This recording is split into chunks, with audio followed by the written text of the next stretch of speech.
In the 1920s, David Lamson and his wife Allen were considered Stanford University's golden couple.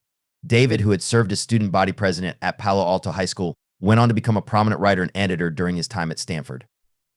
After earning his degree, he took on the role of sales manager at Stanford University Press.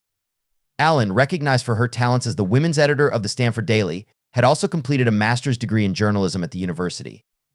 The couple resided in a charming home on the Stanford campus where they were raising their delightful 2-year-old daughter, seemingly enjoying a perfect marriage.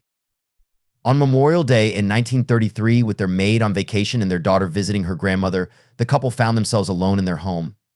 It was a warm morning, and David was busy tending to his backyard garden at 9 a.m. Having removed his shirt, he chatted leisurely with a neighbor while tending to a bonfire made of leaves and yard debris. 10 a.m., Julia Place, a local realtor, came by with a client to look at David's house, which the Lamsons were preparing to rent out for the summer. David told her that he needed to check with his wife first to make sure she was out of the bath. Place and her client waited outside the front door. A few minutes later, they heard a strange cry from inside the house. David opened the front door wearing a shirt covered in blood. "My wife has been murdered," he cried. What followed was a criminologist's worst nightmare.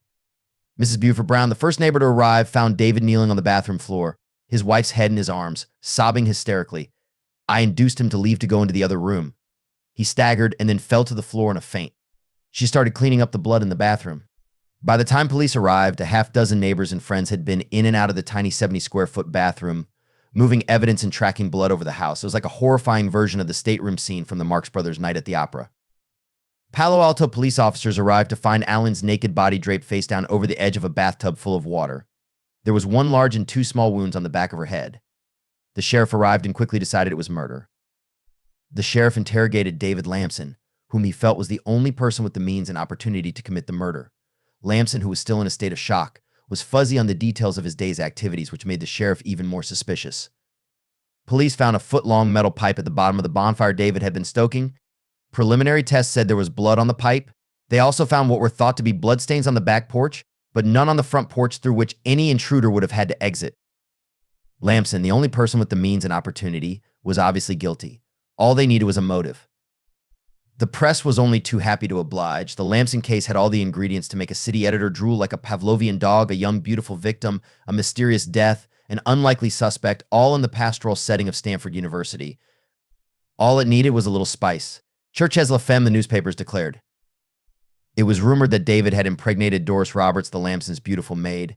This rumor dissolved when her baby's hair matched that of her red-headed fiancé. "Find another woman," said the newspapers. And they did. She was Sarah Kelly T. He, blonde divorcee from Sacramento. David and Sarah had known each other at Stanford 10 years earlier, and he had run into her recently at the Sacramento Union where she worked.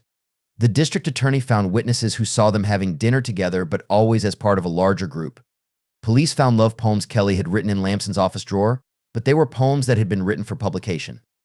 Doris Roberts, their maid, described the Lamsons' relationship as warm and loving, and an examination of Allen's diary revealed no trace of conflict. Clara Malwitz, the substitute maid, had a different story.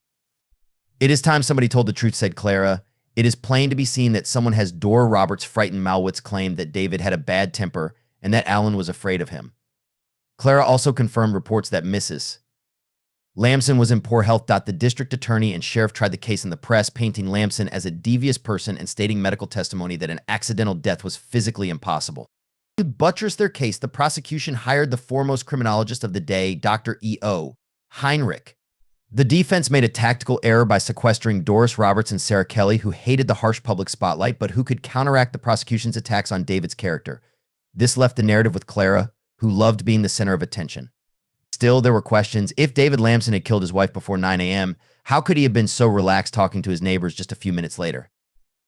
As the case moved toward the trial, a startling development occurred. Dr. E.O. Heinrich, after examining the death scene, concluded that Allen's death was an accident and joined the defense team. In early September, the trial began. According to the prosecution, David's motive for the murder was sex. They claimed that he was having an affair with a blonde divorcee and that he was sexually frustrated within his marriage. Witnesses testified that Allen's health was delicate and that she was often ill. According to David, Allen had a stomach ache the night before she died, so he slept in another room. The prosecution claimed that the Lamsons slept apart because of marital problems and that David was angry about the situation. The prosecution's theory was that David confronted Allen in the bathroom the next morning and attacked her with a 9-inch piece of metal pipe. After the murder, the prosecution claimed he went outside to the garden, raked leaves, chatted with neighbors, and put the murder weapon in the trash fire. The prosecution explained that David's calmness before and his grief after Allen's body was discovered could be explained by the acting training he had learned in his high school and college shows. The key battle at the trial was fought between prosecution and defense experts over whether the death was murder or an accident. Dr. A.W. Meyer, head of Stanford Medical School's anatomy department, testified for the prosecution that the wounds on the back of Allen's head could have been made only by 4 separate blows. Other prosecution witnesses testified that Allen's death could only be murder. Dr. E.O. Heinrich, a famous criminologist, was the key defense expert. The prosecution originally hired Heinrich, but his research convinced him that Lamson was innocent. Heinrich rebutted the prosecution's claims of blood on the pipe, but he was prevented from testifying that Allen's death was caused by an accidental fall in the bathtub. The judge ruled this evidence was based on experiments that were not scientifically valid. Prosecutor A.P. Lindsay ruthlessly appealed to the jury's emotions. At the time, Santa Clara was an agricultural area, the prune capital of the world. Lindsay stirred up the class conflicts between the rural jury and the Stanford University-educated defendant. He made sure that large photos of Allen's bloody body were prominently displayed. He pounded the metal pipe on the jury box during his summation and read the scene from Oliver Twist, in which the vicious Bill Sikes beats his girlfriend to death. At the end of the 3-week trial and 8 hours of deliberation, the jury found Lamson guilty of first-degree murder and he was sentenced to death. The verdict shocked the academic and legal communities. August Vollmer, a former Berkeley police chief and University of California criminologist, called it the most amazing situation that has ever arisen in American jurisprudence, a man condemned to die for something that has never happened, and every bit of circumstantial evidence pointing to his innocence. Lamson was sent to San Quentin's death row and started writing about his experiences. His writing was serialized in the San Francisco Chronicle and later became We Who Are About to Die, an extraordinary book written without anger or self-pity, filled with compassion for both convicts and guards. My effort has been to observe and report to tell you what San Quentin and death row are like, rather than to tell you what happened to me, Lamson wrote. In November 1934, the California Supreme Court unanimously overturned the verdict, ruled that the trial judge unfairly kept Dr. Heinrich from testifying, and said the prosecution's case was weak.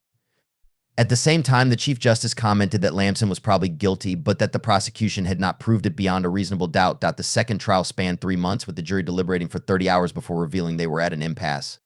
9 jurors favored conviction while 3 were inclined toward acquittal. The district attorney attempted to prosecute David Lamson a 3rd time, but the outcome was the same. By this point, Lamson's book had soared to bestseller status and public sentiment had begun to shift in his favor. Following a 4th trial that resulted in a mistrial, the prosecutor ultimately decided to drop the charges. Reunited with his daughter Jenny after 3 years apart, David and she soon relocated to Hollywood, where he focused on adapting his book into a screenplay for the film We Who Are About to Die. In 1937, he published a novel titled Whirlpool, which drew inspiration from his own case and also achieved bestseller status. During this time, he married Ruth Rankin, a writer for film and magazines, who became Jenny's stepmother. Over the next 15 years, Lamson contributed over 80 stories to the Saturday Evening Post and various popular magazines. David Lamson passed away in Los Altos in 1975 at the age of 72. Thank you for watching it, and don't forget to hit that subscribe button for more true stories.